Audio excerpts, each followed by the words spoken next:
Welcome to my new series, Meals for 4 under $10. Each week, I will bring you a delicious and nutritious meal for 4 people that cost only $10 to make. Each video will include the recipe and grocery list, as well as tips and tricks.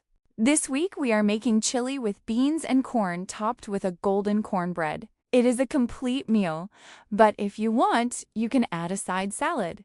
Start by blending your corn muffin mix according to package directions. Jiffy mix calls for 1 egg and 1/3 cup of milk, but other brands may differ in their required ingredients.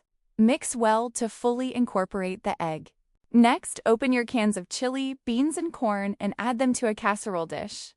Now pour the Jiffy mix over the top and bake it 400 degrees for about 30 minutes, or until your cornbread is golden brown and a toothpick inserted into the cornbread comes out clean. Dish up a bowl of this warm and filling meal and add any desired toppings, like sour cream. If you like things spicy, add diced jalapenos to your Jiffy mix before baking. Toss together a nice side salad or serve with corn chips for extra crunch. And there you have it. Another delicious and nutritious meal your family will love, all for under $10.